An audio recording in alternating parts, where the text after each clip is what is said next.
Hey everybody, welcome to day 320 of Reseller Reflections, a day in the life of a full-time reseller supporting her family. It is Thursday, April 24th, 2025, and you'll have to forgive the lighting here. I'm doing my best. It's probably not great lighting, not great sounds, but I'm of the camp of make it work, so I'm making it work. We did hit our sales goal today, which is amazing. Thrilled about that. The experiment continues. Can I be profitable while I am away? And yeah, I did some listing today, did some work, but I'm not reset to zero. I hope you all are, but we are. I'm recording early because we're having Frizzy's Finds, Johnny and Lizzie come over for dinner. So we're having a little, and Lisa, and we are doing a little, I think she's Carolina Eclectic. Don't quote me on that, but I think that's her business name. So anyway, we're getting prepped for that, and that's going to be a lot of fun. Always fun to hang out with other resellers. Today, I just have to say, was one of those unexpected, life-changing kind of days. And this doesn't happen often. Usually I am, maybe busy and not thinking about things as much as I need to. I had a little chance to just slow down and think about things today. And we had an amazing come learn with us. The Santee Swapper did it in our Patreon group. If you are not a member, hop over there, become a member of our Patreon. It's always linked up in the show notes. But it was all about the activity matrix. Some of you may know the Eisenhower matrix. It was loosely based on that, mostly based on habit 3 of Stephen Covey's 7 Habits of Highly Effective People. Anyway, I'm going to do a whole reseller reflection on that because I can't do it justice now. I'm literally still, digesting all of the information. He did the most phenomenal presentation, the phenomenal job. Like, I can't say enough about how thankful I am that Jason Santee Swapper is in our community and took the time to put together this really thoughtful business boosting presentation. It was just, it's definitely changing things for me. So thank you so much for doing that. And I can't wait to do a whole reseller reflection on that. And we have some other things planned as well with this, because it is just, it's a lot and it's totally worth it. So the other life-changing thing that happened is more personal. I had said to someone that, and I put it out there that I really struggle with vulnerability.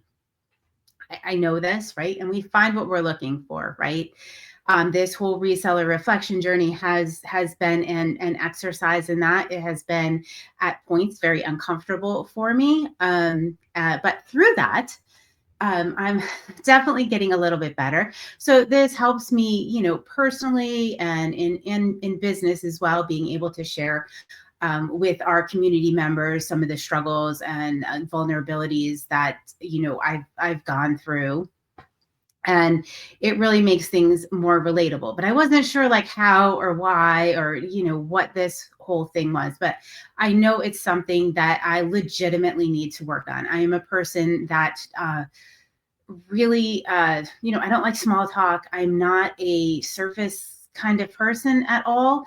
I know some of you can relate to this. I just, if I have a connection, it is a deep connection. Those are my friends. Those are the people that are in my life. I don't care for small talk. It's just, connection. And that's what is really important.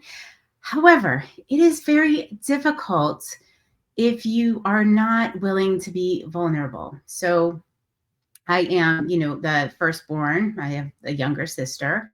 In my life, I've always been the one in charge, right? The one making the decisions. Felt the pressure, and I don't even know where this has come from, but the pressure to be the strong one, like pull yourself up by the bootstraps, like don't let them see you sweat. Just, not to show any weakness. And, part of that was probably my upbringing. Part of that was probably, like entering the corporate world and the job I had first out of, when I was out of school. And it was not acceptable, really, to show your vulnerabilities. And it was, like in my life, I've always been the one making the decisions. It just always having to be the one that had their stuff together, right? Like I'm the one that doesn't fall apart. I'm the one that is just, I don't know.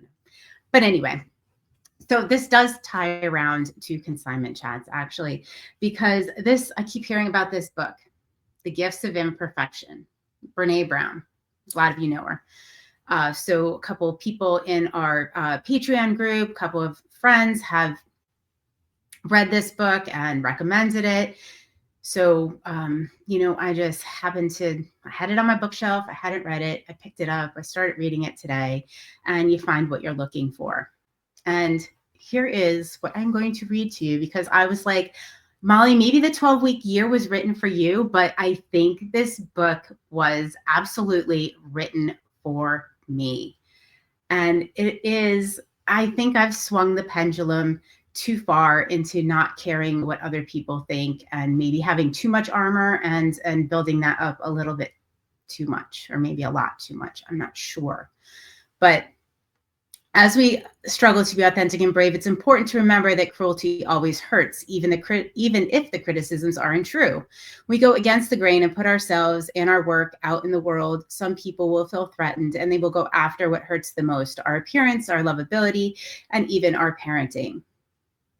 The problem is that when we don't care at all what people think and we're immune to hurt, we're also ineffective at connecting. Courage is telling our story, not being immune to criticism. Staying vulnerable is a risk we have to take if we want to experience connection. And I think that, in my journey over the past couple of years, I've definitely, put armor on, and I think it definitely has impacted connection in my life and made it probably more difficult to connect.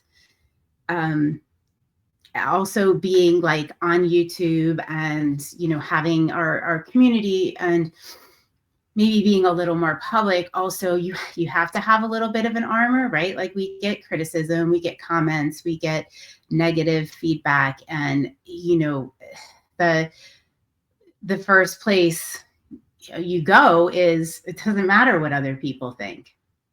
And I wonder where that boundary is. I have no idea. I'm going to be talking about this ad nauseum over the next couple of weeks. I warned you guys a couple of days ago that I was reading this book, but where is that boundary between, not caring what other people think and being vulnerable enough to share your thoughts and your feelings and all the good stuff that creates connection. I don't know, but it's something I have to, you guys got a kick out of when I said that's something I have to put in my pipe and smoke, because I'm not sure. I really don't know, but I think that my pendulum swung too far into the not caring what other people think department over the past couple of years. And I think I really need to just take some of the armor off and be more vulnerable. And yeah, all right. So if you guys haven't picked up this book, if any of what I'm saying is speaking to you, I would go ahead and pick it up and see where you land. And, hopefully I don't start crying at YouTube comments, and I don't push that boundary too far the other way. Be nice. But if you can't, I'll find a way to deal with it. It'll be a good exercise. All right, guys, have a great night. I will see you on day 321 of Reseller Reflections. Night, night.